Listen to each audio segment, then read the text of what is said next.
For those of you who are new here, I moved from the US to the UK about 2 years ago, so I thought it would be fun to share some of the cultural faux pas I made, yes, personally, when I first moved here to the UK. From awkward tube etiquette to social misunderstandings, I learned a lot the hard way. So whether you're planning a trip, moving here, or just love British culture, this video is here to help you avoid the weird looks, silent judgment, and polite confusion I endured. Let's dive into 10 British faux pas to avoid straight from my own experience. First, we have saying excuse me instead of saying sorry. In many countries, excuse me is the go-to phrase when trying to get past someone, just like how it is in the States, but in the UK, it's all about the word sorry, and not just when you've done something wrong. Sorry is a multi-purpose word here.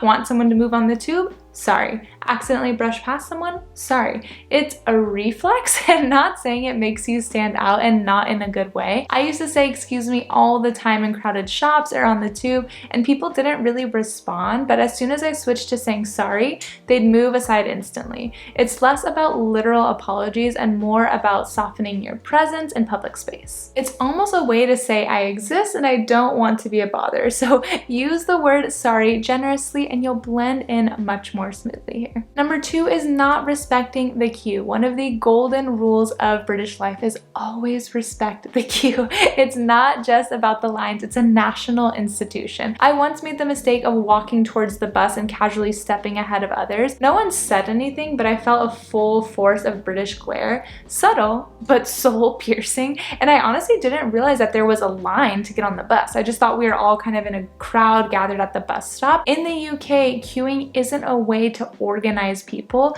It's about fairness, order, and unspoken civility. People will queue for buses, for coffee, for a cashier. Even when there's no formal line set up for something, they'll just queue. It's a part of their culture. They love to queue. So when in doubt, ask someone who's last or simply take a step back and see if you kind of notice there is an organized line there.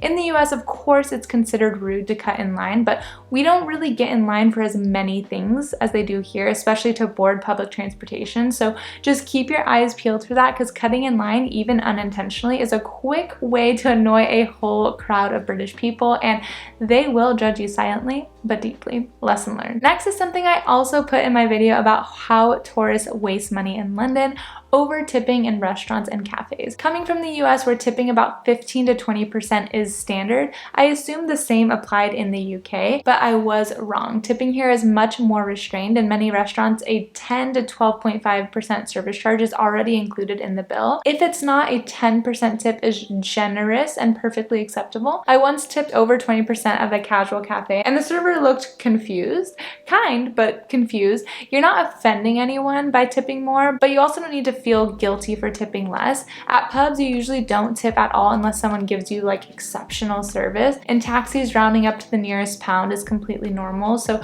before you throw down your card and tap your usual American 20%, take a second, check the receipt, and adjust accordingly. It'll save you money and help you blend in like a local. Number 4 is assuming you alright means you look unwell. This is something I've talked about in several videos, but basically when a British person asks, you alright? They're not worried about your emotional or your physical health. I remember answering this question the first time with a slightly confused, yeah, why? I thought I looked tired, I looked sick or something, but in reality, it's just their version of saying, hey, how's it going? Or just any kind of greeting. It is the most common greeting here in the UK, so don't overthink it. The correct answer is just a simple casual, yeah, you, or even just, all right, will do. And to take it a step further, absolutely do not respond by diving into a deep story about your day or even seem confused, because it throws the rhythm off. I know in the States, it's pretty normal if someone asks you how you are, give a little bit more of a complex answer like, I'm okay, didn't sleep well last night because the baby was up all night, something like that. But British greetings are often understated and not really meant to invite emotional depth, so save the real updates for your close friends and keep everyday encounters super casual. Number 5 is something Americans are known for having a bad rap for: talking too loudly in public spaces. I had no idea how loud I was until I moved abroad for the first time to China. Luckily, I was able to notice that and get it under control before moving to the other places that I've lived abroad: Prague, Vietnam, and now here in the UK. But it's something that every American needs to be aware of when they're abroad. In restaurants, on public transport, in shops, volume matters here. Brits generally talk talk at a lower register in public, and anything above that can feel very attention-seeking and annoying. And yes, people do notice. I remember once seeing an American FaceTiming a friend on the train, and she was consistently getting the classic British side-eye from half of the carriage. No one said anything, of course. Confrontation is rare here, but I don't think she got the message. So it's important to match the energy of the space you're in. If it's quiet, of course, be quiet. If it's rowdy, like you're in a pub, you can relax and have a little bit of a louder volume. It's not about muting your personality completely, just about reading the room. And when in doubt, drop your volume down a notch. Number 6 is being too literal with sarcasm. British humor is built on irony, understatement, and very dry sarcasm. Luckily, I grew up with a British dad, so I learned that from an early age. When someone says, "Oh, brilliant," in clearly a not brilliant situation, I know that they didn't mean that. Since moving here, I've learned that sarcasm is so subtle. Sometimes it's so subtle that you'll miss it entirely if you're expecting an American-style, over-the-top joke.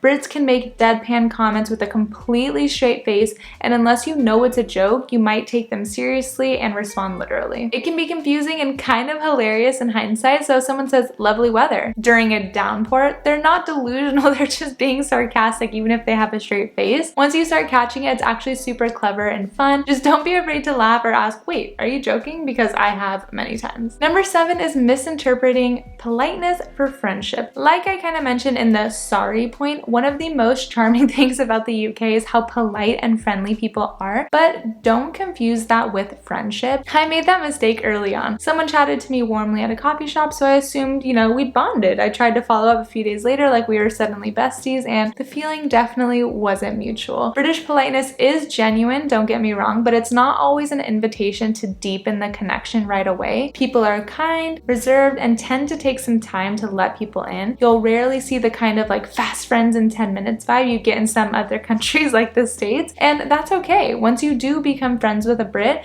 the loyalty runs deep, so enjoy the friendliness, be warm in return, but don't rush it. Let things unfold naturally. Number 8 is bringing up money too casually. In some cultures, talking openly about income, rent, how much your trip costs, or even the price of your coffee is totally normal, but in the UK, that's a bit of a no-no. Brits tend to be more private when it comes to money, and conversations that lean too heavily into personal finances can make things awkward quickly. I once casually asked someone how much their flat was in central London just because honestly I was super curious, but cue the polite silence and quick topic shift. I wasn't being nosy. I literally just wanted to know, but it didn't land well. Even asking how much someone paid for their meal or a hotel can come off as invasive unless you're already super close with them. So when in doubt, don't lead with money talk. If the topic comes up naturally, that's one thing, but still keep it light. Brits value discretion and subtlety in most social interactions, and this is definitely one area where less is more. Number 9 is assuming that everyone drinks tea. I moved here thinking everyone drinks tea religiously because I grew up, my dad had at least 4 cups of tea a day and always talked about his cup of tea like it was a religion. And while many Brits do love their cup of tea, not everyone does, and bringing it up with strangers can backfire. I once joked about how many cups of tea I'd had in one day and asked someone for their favorite blend, and they responded, "I don't drink tea." And honestly, I was just kind of shocked. This is something I asked in my UK questions video, and I got a lot of responses saying, yes, of course, some people still love their cup of tea. It is kind of a religion for some of the older generation, but the younger generation is switching more towards coffee, and it's just a generational shift. So while it's fine to bring it up in conversation, don't assume it's a universal talking point.